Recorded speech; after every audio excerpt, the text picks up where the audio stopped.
Welcome to the Nick Blevins Family Ministry Podcast. Our goal is to help you maximize your church's potential. You'll hear from top leaders in children's, student, and family ministry about the principles and practices they use. Now here's your host, Nick Blevins. Hello and welcome to episode 17. I'm Nick, I'm your host, and today we have an interview with McKee, a good friend of mine who just released a book called Parent Chat, the technology talk for every family, which I know all parents of kids, even young kids, but certainly kids who are older elementary and in teenage years, this is a talk they have to have a lot.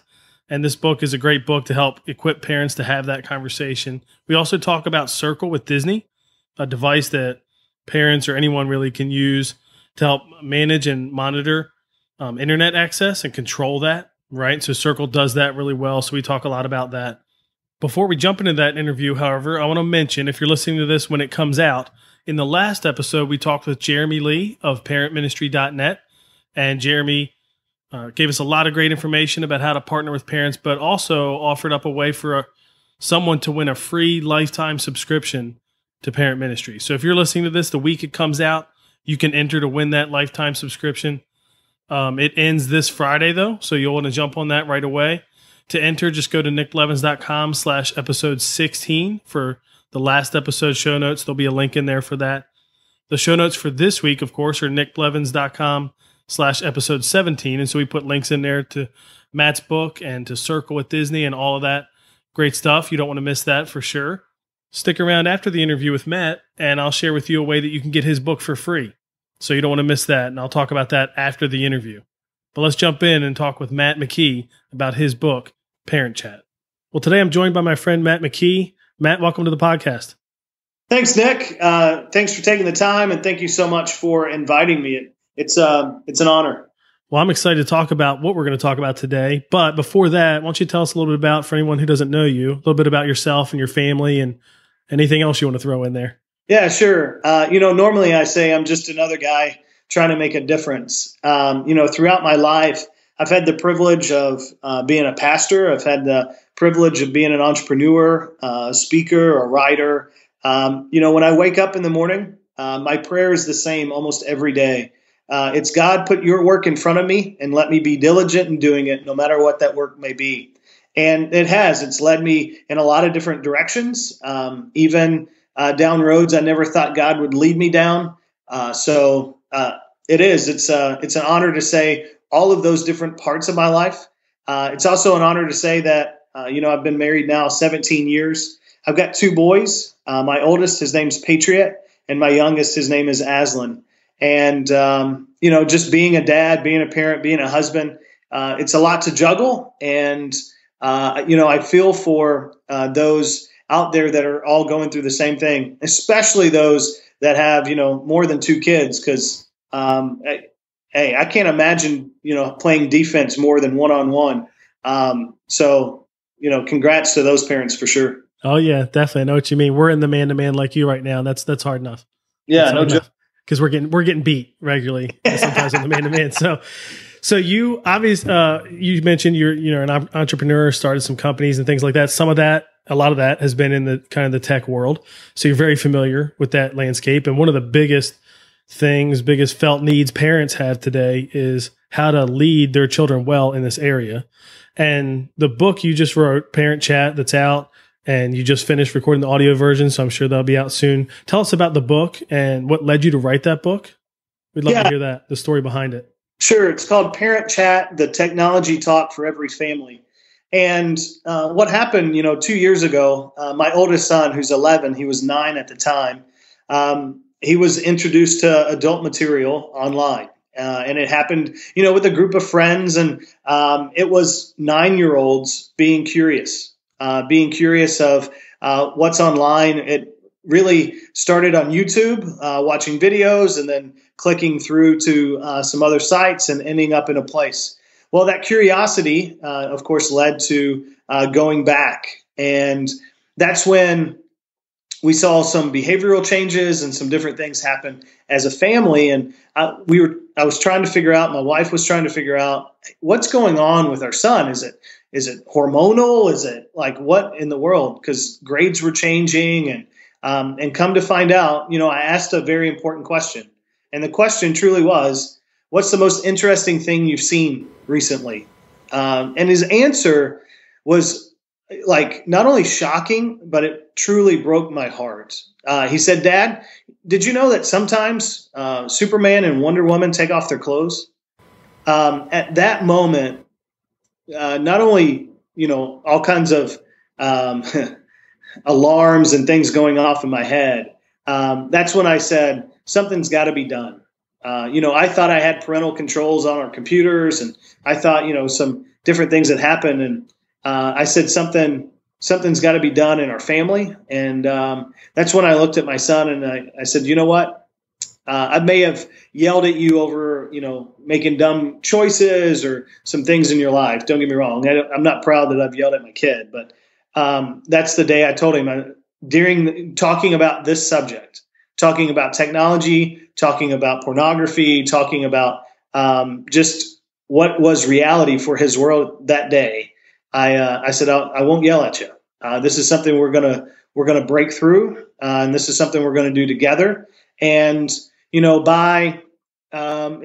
took a while. Don't get me wrong, but today I can honestly say my son says, "Dad, I don't want other kids to see what I've seen," and he truly is an advocate. And being in 6th grade, I would say that's pretty impressive. It is. That definitely is. And I'm wondering, because every parent, obviously, that's one of the worst fears in our day, because like you said, it's so accessible. The idea of just going to YouTube and click a couple clicks and the things you can see. And you picked up on it, just the different behaviors, the questions. That's one of my favorite parts about the book, and we'll get into that, though, is just how much you talk about asking the right questions, conversation. It's not exactly what you would expect maybe in a book about technology, right? You'd probably think it's just tools and apps and resources. So I love that. But that led to him sharing that. Was for some, because he was 9, right? So he's younger. Yeah. And I imagine for some parents with their students, they already know what they've done is wrong. Like maybe they're a little older. And maybe even if they've gotten too far into it, they want it a bit. And so there's like almost that sense that they don't want to tell you. Did he not want to tell you, or was he not really even sure that it was bad enough that he shouldn't? How did that play out? And how do parents wrestle with that when they know there's something they're just not telling them yet? Yeah. So no matter, how old your son or daughter is, and it's not just sons, right? It's daughters as well. Oh yeah. So it could be as early as any time that you've given them a device. Yep. So congratulations, at 3 years old, all the way to, even juniors and seniors in high school. It truly is something that they understand is wrong. It's not that they go, okay, I want to make sure and do the wrong thing. It starts off as curiosity, and curiosity then goes to almost addiction. And, adult material technology in itself is actually a very addictive type of thing because it's always on. And anything that is always on, I mean, if you had the option to eat all the time, and you didn't have set times of day that you were eating, if you didn't, then eating then can be very compulsive. It can be very addicting. Technology is very much the same. And, as a parent, we would look and go, of course, we're not going to let our kids eat all the time. That doesn't make sense. But for some reason, when it comes to technology, we don't take the same hesitations. We go, well, it's sure, they can always be connected. I don't see why that's so bad. Or we get totally frustrated when they are always connected and we feel helpless. So there's kind of those two dynamics and that tension. And when they're always connected and we get frustrated, I think the answer to both, either one of those tensions, is the relationship that we have with our kid. And that's why, I say it's the technology talk, it's the chat, it's really the relationship that will help solve any technology problem. You talk about, and the way you talked about technology there, like food, for instance, food's not necessarily evil, but you talk in the book how it's amoral. It's not good, it's not evil. Do you think most parents view it that way, and is it unhealthy to maybe talk about it like it's evil? Well, I think we just hear so many stories of bad things that happen because of it. You can turn on the news and, you hear of bullying online. You hear of kids, finding adult content. You hear of stalkers. You hear all these bad stories. And I think it's just, even as an adult, it's our struggle with technology. So we can see technology as a bad thing. In reality, technology is just a mirror. It really is a reflection of our humanity. So when we look at technology and we see that it's bad, what we're seeing is the bad parts of ourselves that we don't like. When we see technology and we see the good of technology and we see the opportunity of technology, then we can look and say, okay, we're seeing the reflections and the goodness that we see in ourselves. That's the way I look at technology. That's why I've tried over the years to leverage technology for good and ask the question of how can we take this and use it for good? Because I think it's easy to look at and go, it's bad or it's evil. And I think that's because a lot of times we look at ourselves and we say, there's things about us that we don't like. In the book, you have this quote that I loved. It says, the more people interact with technology, the more people crave real face-to-face relationships. How does that quote impact how we should lead our own children? How should we lead in the church, children and student ministry in the area of technology? So I think this is one of the biggest opportunities for parents. I think it's one of the biggest opportunities for churches. I think it's a huge opportunity for us. And it's where, congratulations, we get to win.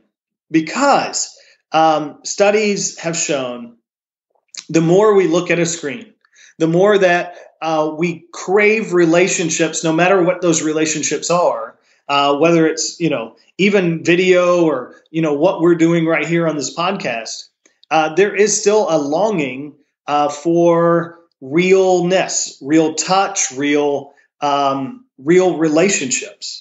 So that's where parents get to step in. That's where churches get to step in. That's where, that's where we get to win, which is, I think, phenomenal. I think it's the greatest opportunity we have in terms of technology. Our world is no longer an either or about technology. People are going to use it. It's going to still advance. But they also, which is great news, they also want and need real relationships. And like you would probably agree, if the church is what it should be, we can do that better than anything else, right? Better than relationships elsewhere. Same as parents. We can have that influence in that relationship that nobody else can or should have with our kids. Yeah, I mean, it's about community. I think we are built for community. I think, every person, whether you're introverted, extroverted, I don't know how you're built, you're looking for some type of community to be able to belong. And technology is actually forcing people to think about that even more. And that's where the church can step in. So like I mentioned, one of my favorite parts of the book was just how much you dedicated to talking about the relationship and asking questions and conversations. And you even, in telling your story in the book, you talk about how this problem, this issue, obviously, that your son had, you didn't just focus on that. You actually stepped back and looked at, as a family, how are we using technology, and maybe saw some things you wanted to change, right? Yeah, and at the time, I was running a technology company. I mean, I started an app company that ended up building over 1,000 church apps in 3 years, and I was always plugged in, and it made me realize, how addicted to technology I was, just as a family. I stood in line for the very first iPhone. I was running apps on it before the App Store ever opened up. I was looking at the possibilities, and even in my quest to ask the question, what can we leverage, or how can we leverage technology for good? It really did. It led me to a place personally that I don't think I needed to be. So, we were able to take an assessment and go, hey, what is it we really want our lives to be? How do we want to control technology instead of letting technology control us?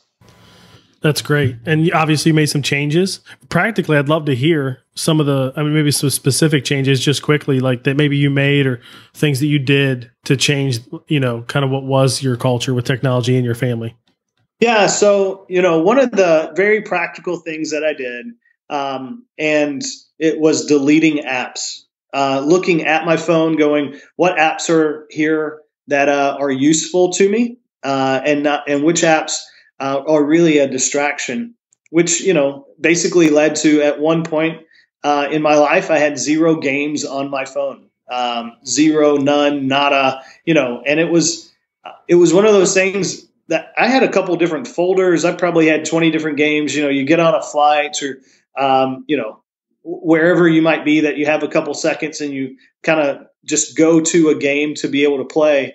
I had to step back from that because, it was a distraction more than anything else. So that's just one kind of practical thing. Another one of the companies that I get to help today and help grow is a company called Circle with Disney. And another very practical thing that this device helps you do, not only does it filter content, but it also gives you insights into your internet usage. So we can look back and go, man, I don't want to spend more than an hour on Facebook a day. And it tracks it across multiple devices so that no matter what device I'm on, I can make sure I'm not spending more than an hour of Facebook, each and every day. And an hour can, even if you just talk about it, I'm sure the average is at least that or more, but even that's like, man, that's an hour. That's a long time. And you would Facebook. But it's nuts. You hit the hour and what do you do? You're like, I can't believe I've been here that long. Yeah. And you also actually go, man, let me just give me 30 more minutes, and it's just that discipline of saying, no, these are decisions that we've made. And, we're only going to have this much screen time per day as a family. That's great. And I'll make, there's no kickbacks here. You're not paying me for this. I think everybody should get Circle. We've pushed that at our church. It's just an amazing device. I think I mentioned to you when you first told me about it, either when it first came out or before it came out, I mentioned how I've always wanted to be able to promote something like that to the parents in our church. But every time I would search for something, there was either nothing or I'd see something that looked pretty good only to realize it's not even on the market. Maybe it came out and who knows what happened to it. So tell us a little bit more about Circle and like how it works and what's it cost and, all of that. Like how can somebody get it and use it in their family? Yeah, sure. So it's called Circle with Disney. It's a wireless device you put into your home that wirelessly connects to your internet. So once you download an app from the App Store, whether you download that app from iOS or Android, you can then pair it to your network. When you do, it sees every device in your home, which, no matter if it's an Xbox or if it's a Wii or even smart TVs, any internet connected device. And then it gives you the ability to set up, different people in your home. So you can say, like for us, I have 2 sons. Here's Patriot, here's Aslan, and then you assign devices to those people. So I can say, hey, my son has an iPad, he also has an iPhone, and he's got a MacBook. So with those 3 devices, I can say the bedtime for those 3 devices is 8:30, 9 o'clock, and that way the internet shuts off on those devices at that time. They then wake up in the morning at 6:30 or 7, depending on if it's a weekend or if it's a weekday. And then we also have, as a part of that solution, mobile device management that we call Circle Go. So even when he turns off Wi-Fi and he's connected on his phone, then congratulations, we can still see and filter and monitor all the different things that he's doing on his iPhone over 4G or LTE. So the box itself, just for your house, that's $99. And then Circle Go, the mobile device management, that's actually $10 a month, but it covers up to 10 devices that leave the house. So you can still track and monitor what you're doing on your devices as well as your kids. That's so awesome. And there's been a couple things that have tried to do that and been okay, but certainly I think the way Circle works is amazing. Our friend Lenny Moore, the awesome Lenny Moore, told me about how, and this was early, like when Circle first came out, he was able to use it like at a hotel on a student ministry trip or something. I can't even imagine how that works. From a technology standpoint, but that's amazing too. That's another great use. What happens? They took their own Wi-Fi. So they took their own router at this place. They set up the router and then connected Circle to it, so they could say, "Hey, the internet's going off at this time." They could see everything that was happening on the network. And the beauty behind all of it is it's made for those people who feel like they're not very tech savvy. The simplicity of it all is pretty amazing. So I'm proud to say I'm a part of that team, and the team is, they're geniuses, to say the least. Definitely, because that's hard to do. Most of these, whatever it is, devices, software, all that stuff is not designed to be controlled. So to get some other thing to come in and control it, that's really cool. And I remember telling you about how I'd seen like routers and things like that would have better parental controls, but then they just disappear from the market. And you kind of indicated that was almost on purpose. It was almost like some of the market didn't want them out there. Well, I mean, when you think about it, there's not too many companies that want to limit you being on the internet. Because the more you're on the internet for some companies, the more money they make. The more you access, the more data you use, the more money they make. So, it is in their best interest that you spend more time on the internet. I mean, it's just plain and simple. So, I'm not saying that's a totally bad business. I mean, it may actually be a business to invest in, but as a human, I don't think it's best for us to always be connected in that way. Sure. You mentioned that one question that really helps figure out what was going on with your son, but in the book, you talk about some different questions we can ask and the importance of asking questions, but also asking the right questions or doing it the right way. So what are some tips you can share about the conversation questions we can ask that would be helpful with our kids? Yeah. So, looking at it from a church perspective, most parents, when they pick up their kids, from church, they go, "Okay, what'd you learn today? And did you have fun?" Now, most of the time kids will say, "Yes, I had fun." And what did you learn? They'll go with, Moses, Jesus. Yeah. They'll have some one kind of word answer. And, for the most part, it satisfies the parents and, okay, we're good. So the importance here really is asking open-ended questions, not only for your initial question, but also your follow-up question. So there's 4 questions I give you in the book. The first one is, what have you seen recently that was really interesting? And that way you can, figure out what kind of they saw that day, what interest they have. So whether it was a teacher at school that did something that was interesting, or a friend, or even something online. Because one of the things that we need to understand is that kids look at technology totally different than we do as parents. So when we come to technology, we ask, as a parent, what will this do for me? And, that we have a checklist, and, okay, it does email, it does phone, it makes me more efficient. And then kids, on the other hand, ask a totally different question. And the question is, what will this device do?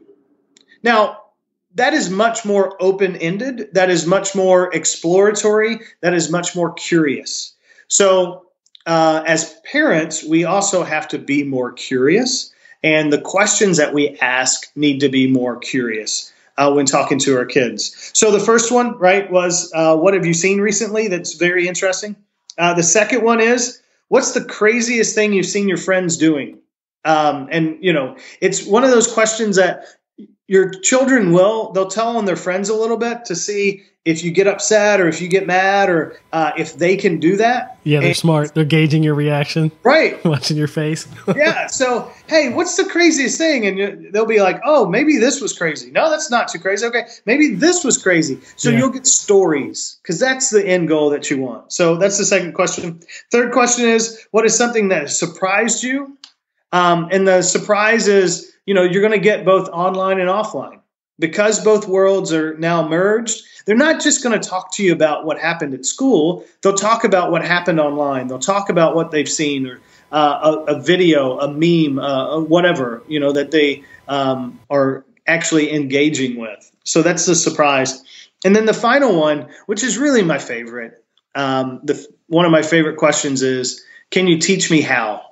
Whatever their interest is, whatever is surprising, whatever is crazy, ask them, can you teach me how to do that? Can you teach me how to use that app? Can you teach me how to use that website? Can you teach me how? And that just puts parents in the posture of, one, learning, two, being open to a better relationship. And I think that will go a long way. That's good. Those are really good questions. Have you just learned now they're like, you've used them enough, they're just there? Or did you have to have some kind of helpful reminders? Like, I know a lot of families love the just random question, discussion, conversation starter type things at dinner, because sometimes it is hard to have a conversation and not have the lull, and get people involved. Is that for you? Is it like second nature now, or did you have to work hard to get to that point? No, it's something that over time just happens. So it's a learned behavior. I would not say that it's instinctual. So it's something that over time it does just kind of become part of your vocabulary, part of kind of who you are. I would say in the beginning, it really was. It was more of there's an app that, at dinner you sit down, you shake, and it's going to give you a question to ask, whether that be, from a game or from a devotional or whatever. So I'd love to get your thoughts on this. I know one thing that is helpful to parents, and the more, reading your book, it reminds me of the reason it's helpful is because of the conversation and the relationship. But when it comes to like devices, especially when kids get their first cell phones, is the idea of like a cell phone contract and just agreeing on, what are the boundaries and all that stuff. And I'd love to hear your thoughts on that. Is that a helpful tool? Now that I've read the book, I think, well, I can see why it's helpful. It's really just a conversation piece and an agreement piece. If people use it, that's what's helpful about it. What are your thoughts on that? Do you think that's something parents should use, and how? What are some tips? Yeah, so I think the ultimate goal is to actually have a goal or an end that you have in mind. And, not only do you hope as a parent when your kids turn 18 that they go off to someplace else, whether that's school or whether an internship or, congratulations, you're finished with school and now you go off. I think another one of our goals should be as parents that by the time they've left the house, they know how to deal with technology in a healthy way. And I believe the only way that can happen is for there to be an agreement between mom, dad, and kid. And whether that's, even single parents and all this stuff, it's just an agreement between the parent and the child that says, we're going to step through this in a healthy way. At first, I'm going to watch you more than when you're 15, 16, or even 17. And an agreement is just, it's a conversation. It's an understanding that by the time you leave, we're all more healthy because of it. And you would probably agree your best shot to do that is before they ever get it, right? Because it's always hard to take back freedom. Well, one of the examples I use in the book is the bicycle that you get, for Christmas. The bicycle that you get for Christmas, you don't want all the nuts and bolts and, all the junk in a box. You would much rather have it assembled so that you can use it. And, the example here truly is you don't want to have to wait. You don't want to give the box to your kids and say, hey, hopefully you can figure it out. And hopefully, by the time here in a couple of days, hopefully you're riding a bike. As a parent, you put a little effort in ahead of time. And that effort truly is setting up parental controls. It's having the conversation. And then when you let your kid ride the bike, it's amazing. You walk next to them. You make sure that they stay safe. The same thing is going to happen with technology. And then all of a sudden you let them go and you're like, hey, there's training wheels. Hello, that's parental controls. And then at one point you take them off and now they can ride on their own. We need to have the same mentality with technology. And for some reason, even at 3, 4 years old, we hand kids iPads with full access to the internet. We're like, well, they're probably good, knowing that they should never have that in the first place. Yeah, because if we put the work in, like you're talking about, learn it ourselves, then we know we can figure out better what boundaries to put in place, how much freedom they should get. But maybe some of it comes back to, we know how a bike works. That's pretty easy. We might have to learn something from scratch almost to really know it well enough to be able to protect our kids from it, right? Especially as new apps and technology comes out and all that stuff. Yeah, again, it comes back to being curious. And, I think curiosity, if we are curious as parents, we become better parents. That's good. So speaking to church leaders, which probably is most of the people listening to this podcast, obviously, what can we do to help equip parents to lead their children well in this area? So, first and foremost, just like any parent would for their child, you have to model it. So, congratulations, pastors. You get to model what healthy technology looks like, which means when you're sitting down for coffee and you're, doing a counseling session, or you're sitting down with coffee because you're trying to do a volunteer training one-on-one or whatever that looks like, and all of a sudden you get a text message that the person in front of you is more important than the text message that you just got. That's the modeling aspect. And I think it's not easy. It's just something that I think we have to do, and this may be selfish, but some churches, are buying multiple copies of the book and handing them out. I think that's a great way. One church is saying, hey, what would it look like if we bought 1,000 copies? And I said, well, I can get you a deal. How's that? Here's what's crazy. I'm amazed by how many schools are now required to do internet training, technology training for parents. I think churches should be able to step up and do something very similar in saying, here's the way that we're going to help redeem technology and not see it as a bad thing, but see it as a good thing. Here's some healthy ways that we're going to deal with it. Here's a better way to have a relationship with your child. And here's the way that we're going to, be in control of technology. I think churches could lead the way, and parents would absolutely love it.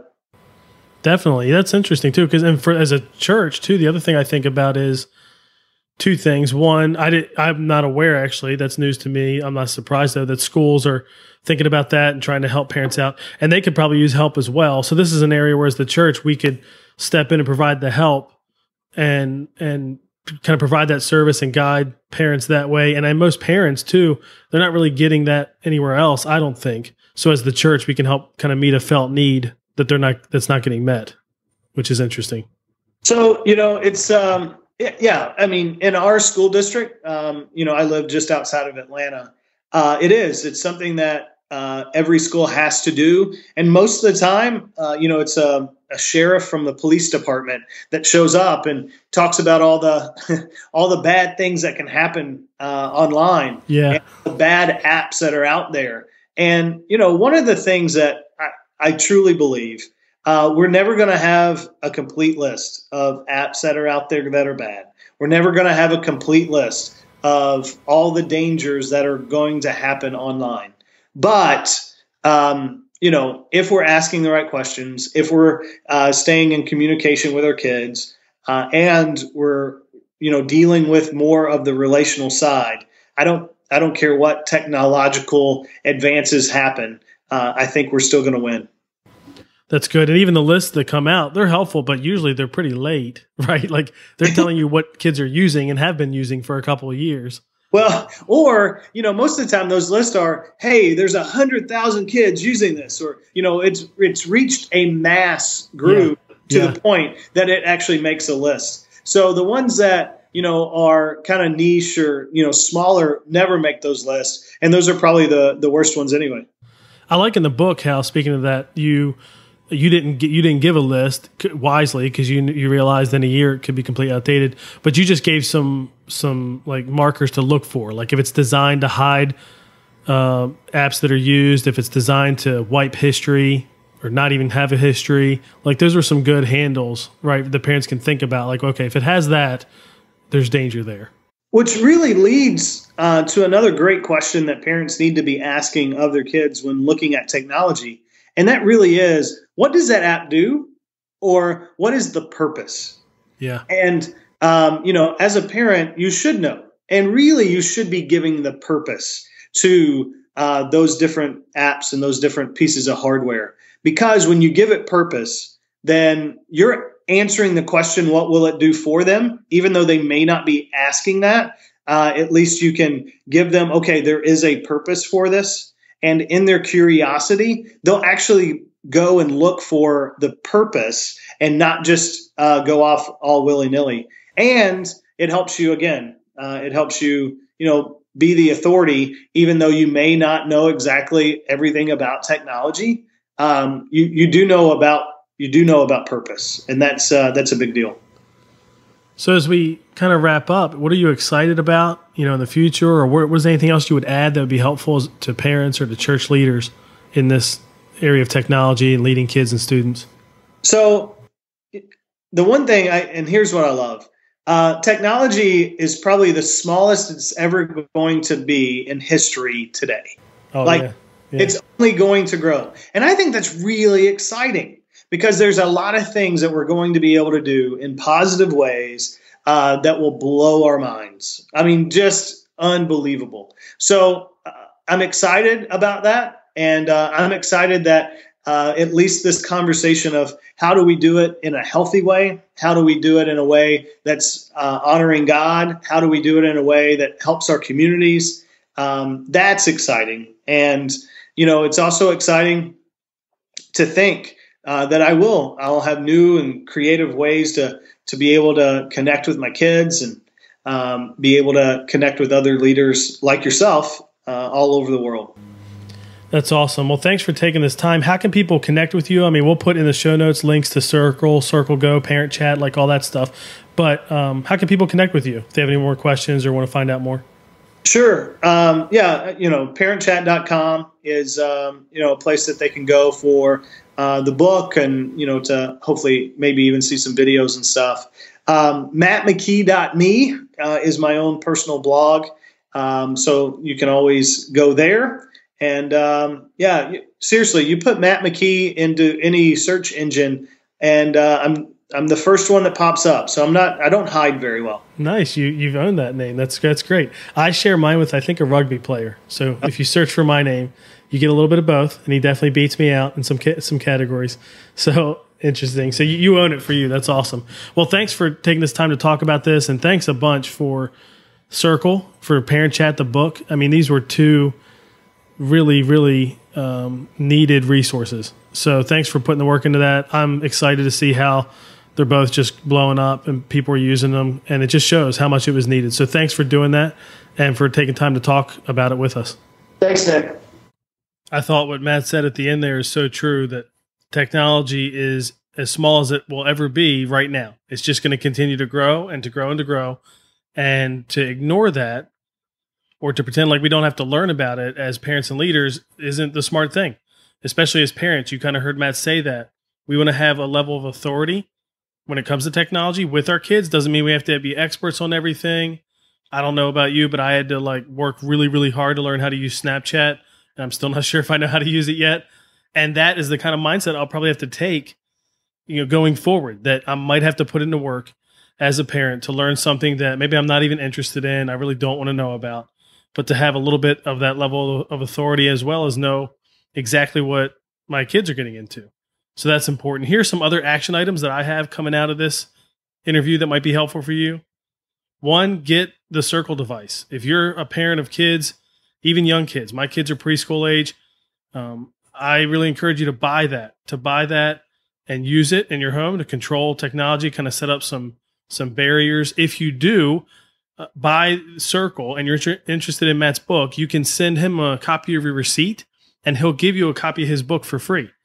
So if you're going to get Circle and you're interested in the book Parent Chat, go ahead and buy the Circle device and head to the show notes at nickblevins.com/episode 17. And there you'll see a link where you can email Matt a copy of your receipt and he'll send you a copy of his book for free. Another action item, of course, is to read his book, Parent Chat. It's really, really helpful. I read through it in one sitting. It's an awesome book. And something else you can do with that book is to start using those questions with your kids. Those of you who are parents, you have kids, start using those questions and kind of get those into your normal routine. That way they're just ready to ask whenever in the midst of a conversation. And then last, for all of us who lead in the church in some way, sit down and create a plan for how you can share Circle with Disney and Parent Chat with the parents at your church. And I don't say that because Matt's my friend and I want, those things to sell for his benefit. No, not at all. They are great resources that there's just not enough of them or anything like it out there. So I know we're sharing it with leaders at our church and with parents at our church. And the ones we've already shared it with, they love it. So just sit down and create a plan. How can you do that? Is an event you'll hold where they'll come together and you'll share some information? Is it a series of emails or communications you'll send about it? What might it be? Can you work it into some other existing events so that you're not really adding something on? Who knows? But that is a step that I would take for sure. It's a step we've taken at our church. Again, you can get all the show notes at nickblevins.com/episode 17. I hope this was helpful for you. It really was for me as a parent and as a leader. In the next episode, we talk with my friend Bill Hegedus. We talk with Bill about preteen ministry. What does it look like to minister to kids who are in the transition from elementary to middle school, really who haven't even gotten out of elementary yet. So we talk a lot about that. We talk about partnering with parents and some specific things they do. And it's just a great interview. You don't want to miss it. So be sure to subscribe. And if you can, as usual, we'd love for you to leave a comment and a rating on iTunes. That really helps get the podcast in front of other people. But be sure to hit subscribe, and we'll see you in the next episode of the Family Ministry Podcast. Thanks for listening to the Nick Blevins Family Ministry Podcast. We hope this helps you maximize your church's potential. We would love to hear stories of how you apply what you've learned. You can do that by leaving a comment on iTunes or in the show notes at nickblevins.com.